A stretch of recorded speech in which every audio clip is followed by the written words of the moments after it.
Welcome to Seamwork Radio. I'm Sari, the founder of Seamwork. And I'm Haley, the pattern designer.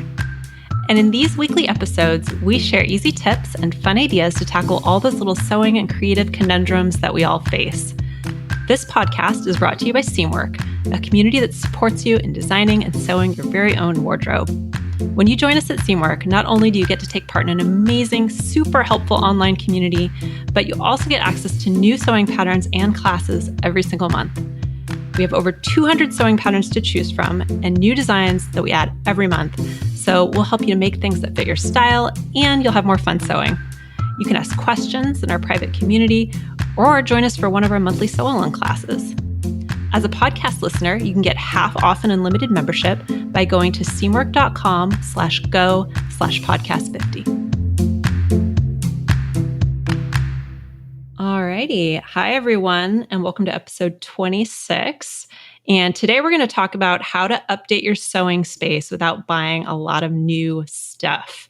So most of us have been stuck at home for the last year or so, and I think we're all thinking a little bit more about the spaces we have and how we use them. So what we're talking about today is how we can be more intentional about the space that we use for sewing, no matter what size it is, and reuse what we already have to make that space a bit more functional. So we're going to cover our top 5 tips for keeping your sewing space neat and organized without buying stuff, including some of our favorite ways to organize your fabric stash. Yeah, so I think this is something that's been on a lot of our minds. A lot of us have been stuck at home during quarantine, and it really, for me at least, and I've seen a common theme on the community as well, the Seamwork community, is that we're rethinking our spaces. Some of us are lucky enough to have dedicated sewing spaces, whether they're big or small, but I'm really inspired by our community and how they've been making the most out of what they have, regardless of the space. Yeah, for sure. I'm thinking about this a lot because we're thinking about moving sometime in the spring. And right now, our house, as you know, Haley, is pretty small, and I don't actually have a dedicated sewing space in my house. So I go to the studio when I want to sew, which is great because it's all outfitted and everything. But I'm hoping to move into a place where I can have my own at-home dedicated sewing space. So that's super exciting. Oh, man. And you have such a good eye. I just cannot wait to see what you do when you have a whole space to make into your sewing dreams. Yeah, I'm really excited about it. So tell me about your sewing space, Haley. What's your home sewing space like? Yeah, so I also live in a pretty small home. It is 3 bedrooms, one for me and my husband, one for my daughter. And then the third bedroom is like is the catch-all kind of room. It's Eric and mine's home office since we're both working from home. It has a pull-out sofa, so it's also our guest quarters, and it is also my sewing space. So a small little corner is set up with a table, and that is where I sew. But when I have guests in town, the whole table needs to be broken down and moved out into the garage. Because it's so multi-purpose, I really have to keep things tidy, keep a lot of my sewing stuff hidden away, which is fine by me because I could never be one of those people who just like keeps. If I had an entire sewing room, I couldn't keep all of my projects out and about all the time anyway. So having a small sewing space, even though it's nice to daydream about something someday bigger and brighter, it actually suits my needs pretty well. So yeah, I just have the table with my sewing machine, my serger. I have a little cubby with a small basket that has my current sewing project and my tools. And then the rest of my stuff is stored away. That's really, you bring up an interesting point about how your stuff kind of grows to fit your space. And that if you have a lot of space, you might just end up like having projects strewn all about, which I identify with because I have a drawing desk in our second bedroom, and luckily it's like a secretary type, so you can fold the top of it up and hide everything that's in it because it just has like pens and paper and sketch pads and markers and watercolors. Like everything is just strewn about, but because it's all contained in this small space, like it's easy to just close the lid. Yeah, it makes it manageable. That's what I tell myself when I'm getting down on my teeny tiny sewing space. And it's better than it used to be. I used to just work off my dining room table, schlep my sewing machine out every single time. And there's ways to make that work too. Us sewers are a pretty resourceful bunch. So I think that there's ways to make whatever you've got work. Yeah. What do you think are the biggest challenges that you have with your current sewing space or with sewing spaces in general? For me, my biggest challenge is definitely always cutting. As everyone knows, cutting takes up the most room. And so, that's like physically the biggest challenge because I am straight up on my hands and knees. I have cutting mats and I just lay them out on the floor. Sometimes I'll do it on my dining room table, depending on the size of the project. But that's like physically taxing.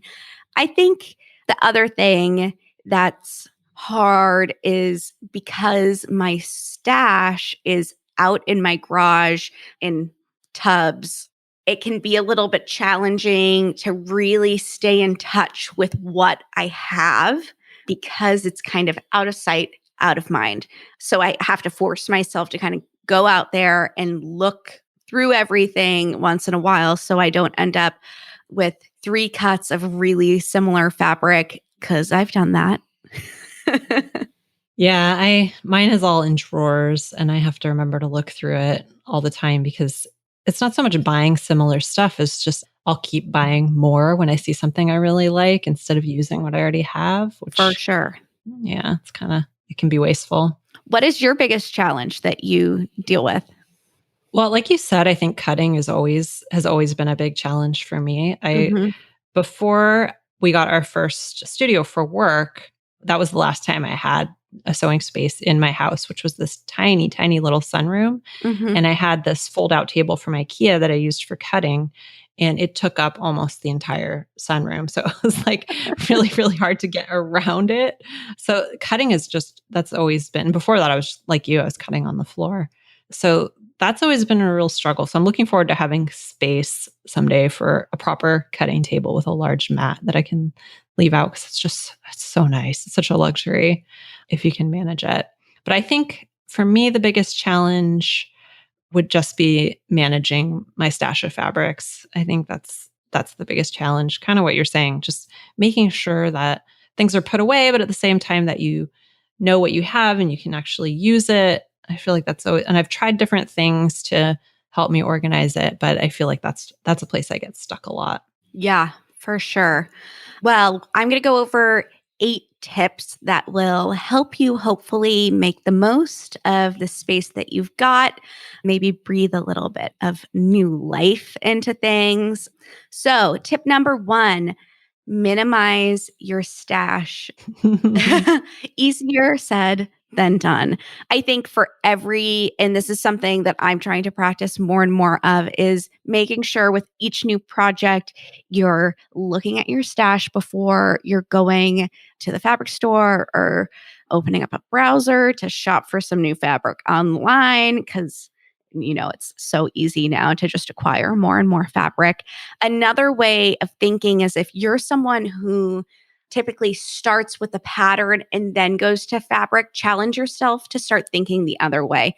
So, shopping your stash, pulling out 2 or 3 fabrics that are really exciting to you and make a mood board for them.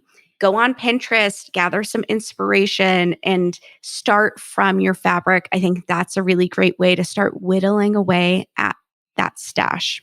Yeah. We do this a little bit in Design Your Wardrobe too. After you create your mood board, you go through your stash and pick out some fabrics to add to your mood board. And I find that really helpful. I was thinking about doing some kind of challenge or goal for myself, maybe setting a goal in the community to use something from my stash for a certain percentage of projects or maybe every other project, something Mhm. like that to help me. Cause I just bought a whole bunch of fabric and I am using it. Like I am going through it, but I'm kind of fearful that I'm going to like get stuck and stop using it. Like I'll forget about what inspired me in the Mhm. first place if I don't have some kind of process for reminding myself. Yeah, I mean, and how fun would it be to have a capsule wardrobe that was all stash fabric? What a cool creative challenge. I mean, you picked the fabric because you liked it. There's something in there, so use it. Okay, so tip number 2 is keep a minimalist toolkit. When you break it down, you really don't need a ton of stuff to sew effectively. So go through your toolkit and just, I'm not a big fan of tools that only serve one purpose unless there's no other tool for the job, like a bias tape maker. Like, I'm not giving those up anytime soon. I love them. But I keep a really small toolkit. My toolbox is literally like I'm making a shape with my hand. It's like 5 by 10 inches, like smaller than a shoebox.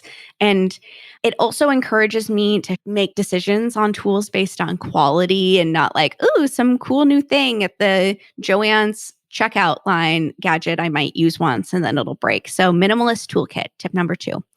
Tip number 3 is keep stuff outside of your sewing space. If you can, if you're limited by space, like I am, like many sewers are, think about some alternative storage methods. I have big tubs in my garage that are like weather and moisture proof that I keep my fabric in.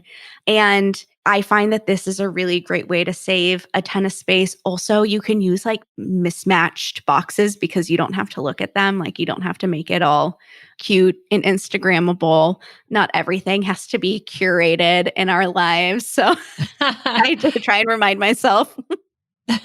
Yeah, while you're talking, I was thinking about I do that with my yarn for knitting. So I have a big weatherproof tub in the garage, and I have a pretty good percentage of my yarn in. And then I have a cedar chest in my bedroom that has the things I'm going to use soon.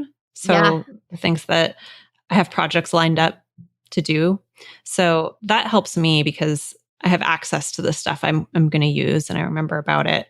But then there's another place I can go to shop for yarn when I'm thinking about new projects. Yeah, for sure. I do a really similar thing. I have my long term storage items, and then I have my kind of queue, which I have a basket with my current sewing project. And then I have a little cubby that has a couple sewing patterns that are all printed out and ready to go, and a couple cuts of fabric to complement those. And I find that that's a really great way to like keep my sewing momentum. I don't want to make it so hard for myself to get to my stuff that I don't do it, but also keeping some sense of order to my sewing space. Mm-hmm. Definitely. Speaking of keeping things uncurated, my 4th tip is reuse boxes and packaging to create more organizational systems. This is like a straight up Marie Kondo kind of a tip. Containers within containers to just make sense of things. We have so many itty bitty tools and notions and such for sewing. You don't need to go buy a whole bunch of new stuff at the Container Store, at IKEA. Reusing packaging is a great option for reducing your waste and creating a little bit more order in your sewing space. Yeah, we talked about that in the last episode too, and my love for boxes, my my hoarding of boxes. I agree, it's so helpful. But I think for me, another thing that's really helpful is using other stuff that I already have that makes good containers, like vases. Hmm. I've collected so many vintage vases, like way more than I can use, and they're so great for keeping tools. So that's another helpful tidbit. Yeah, I do the same thing with like my stuff, like my bobby pins and like hair Mhm. ties in my bathroom. They're in cute little cocktail glasses. Yeah. Also floating around between couch cushions and all of that, like a normal person. Um, tip number 5 is reuse old furniture. Every single piece of furniture in my sewing space, the chair, the table, the cabinet, they're all furniture items that used to be in other spaces in my home. And instead of getting donated, I just use as furniture for my sewing room now. So if you have like a crusty bookshelf in your garage, I encourage you to pull it out, dust it off, maybe give it a coat of paint and haul that thing into your sewing space. Even if it's a temporary fix for a long term problem, I think sometimes reusing furniture like that helps us to audition some storage solutions for ourselves until we find, the perfect thing at the thrift store, on the side of the road, at IKEA, whatever your thing is. Yeah, that's amazing what you can do with a coat of paint. Like, just go to Pinterest and take a look, because you can take some really ugly stuff that you have and make it brand new again. Yeah. I mean, I feel like I'm always like a big fan of either like paint it white and it's just like big and bright and pretty again, or pick like a color that's just makes you feel good and happy, some gorgeous shade of emerald green, and like roll with it. Paint's cheap. So, tip number 6. This is one that I used to use in my old apartment. Use hangers for your fabric. Most people have extra hangers laying around. Hang your fabric up. You're not going to have to press as many creases and wrinkles out of it, which is a bonus. And also, it really reduces the amount of space that it takes up. I used to have a pretty nice sized storage closet in my old apartment, and I would fold lengths of fabric over hangers for things that I was planning on using in my upcoming projects. And it was an awesome storage solution. So if you have a little bit of extra hanger space in a closet, consider hanging up your fabric. So what kind of hangers do you use? What kind do you like? Oh, I'm a big fan of the like really slim velvety hangers. That's what I used to. It's what we have in the office. That's what all of our photo samples are on. They save so much room. I'm a really big fan of them. Yeah. Do all of your hangers have to be the same color? I endeavor to have them all be the same color. I do have a few mismatched ones in there right now, just because I'm always running out of hangers and have a hard time throwing away what I have. But I would say mine are like 99% black. Yeah. Yeah. I have some black, some gray, some beige. I like wish I could be someone, but I think I tried once and then I went to go buy some more and they didn't have the color I wanted and it ruined my dreams. So That's always what happens. I've seen an advertisement on Pinterest lately for these pants hangers that you can hang them up kind of horizontally, and they have the slots for your pants. And then you take one end off and it hangs vertically so that you can easily get things off. And I feel like that would be so great for fabric. Well, any pants hanger where it has multiple levels for pants, I think would be great. But I felt like that would be perfect. That's kind of like those hangers they have for ties or belts, but like a longer version of it. Oh my gosh. We should try and find that and put it in the show notes. So people, I'm sure I will get served that ad again. Pinterest, and I'll be able to find it. We're going to try our best. Okay. So tip number 7, try making your own storage receptacles out of fabric. There are some projects in the community, some people who are doing this. So genius and such a great way to like use up that like fun print in your stash that you love, but you just don't know what you're going to make out of it. So genius. Making your own little storage bins. I love this idea. Yeah, I think the one I saw recently in the community was her first ever sewing project, I think she said. Whoa. Which is so cool. It's in my mind, I'm like, wow, I wish I could do that. I definitely could. It just sounds like it sounds so cool. I'm not that cool. I can't make storage bins. Yeah, she made them, and she made one as like a plant cover for, to put the pot in. Cute. And it was really cute. Really cute. You could also make some rope bowls, big rope baskets. That's my like sewing obsession. I love making them. We actually have a tutorial on Seamwork, so we'll also put that in the show notes for you guys to check out. And last but not least, tip number 8 is wrap fabric around some cut up cardboard to create mini bolts of fabric. If you are like me and you have a partner that likes to hoard shipping boxes in your garage, also something we talked about in the last mini episode, then you have a surplus of cardboard that you can cut down and make some improvised fabric bolts out of. This is, I think, a really great way to store more special fabric that you want to keep neat and tidy. You could also do this with ribbon, elastic, notions that come by the yard, wrap it around a small hunk of cardstock or cardboard, just so you don't get a tangled mess in your notions drawer. Yeah, that's always something that I'm struggling with. I used to keep everything in jars, and it was just things would get a mess, especially elastic. I remember the jars of ribbon Yeah. at the office, and every time I was like, "Oh, I'll use that ribbon." It was like, "Okay, I have to." It's like Steal untangling, yourself. necklaces or something. Yeah, at least you could see it all. Yeah, and it was pretty. It was really Yeah. pretty. Live and learn. All right. So I will briefly recap what our tips are for this episode. So, first of all, minimize your stash and be sure to shop your stash. Maybe you could set a goal for yourself to use more of your stash in some way, like I'm going to do.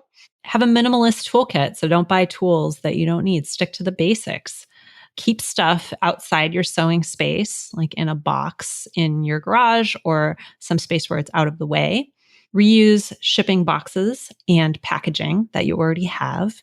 Reuse old furniture, maybe give it a fresh coat of paint and use it for your sewing room. Use hangers for your fabric. Maybe check out some of those pants hangers where you can hang multiple fabrics on one hanger to save yourself some space. Try making your own bins out of fabric that you already have. And we'll link to that project in the community in our show notes. If you're a Seamwork member, you'll be able to check that out. And wrap fabric around pieces of cardboard to create little mini bolts to keep your stash organized. Did I get everything? Yeah, I think that was everything. A bunch of really good tips, some of which I need to start putting into practice a little more. So I think I need to go and organize my sewing room now. Yeah. I was at the studio yesterday sewing, and I could not stop thinking about reorganizing and redecorating in there. We haven't been in there very much in the last year. So it's starting to feel like it needs a refresh. Yeah, for sure. Yeah, I feel the same way when I go in there. We're really in there just for like really quickly for fittings and things like that. So I'm like, oh gosh, that fabric's really piling up. I got to go through it. Mhm. Yeah. It's interesting if you step away from a space for a while and you come back to it, it's kind of like you really see it with fresh eyes, I think. And yeah, it's a little bit of a mess in there right now, but It is. it's a good time to do a spring cleaning. So we have an article in the February 2021 issue of Seamwork coming out called The Ultimate Guide to Sewing Spaces. So if you want to dive into the subject a little bit more, that's an awesome article, very comprehensive, and it'll give you a lot of great ideas. And we also have some sewing space tours going up on YouTube. So check those out. Our channel is Seamwork Video. So it's youtube.com/C/Seamwork Video. And we'll put that in the show notes as well. So thank you guys for joining us. Have a great day, and maybe you'll organize your sewing space today. Yes. Good luck. Yeah, good luck. Sorry. All right. Bye, guys. Bye. Seamwork Radio is brought to you by our team here at Seamwork. You can follow us on Instagram at Seamwork, or find lots of free sewing videos on our YouTube channel at Seamwork Video. You might also want to check out our free sewing quiz, which is at seamwork.com. When you take the quiz, you answer just a few questions about your goals and your personality, and we'll tell you what kind of sewer you are and recommend some patterns and resources for you to achieve your sewing goals, no matter what they are. And don't forget, if you're interested in a Seamwork membership, podcast listeners get half off our unlimited plan. Just go to seamwork.com/go/podcast50 to get that deal. Until next time, have fun sewing.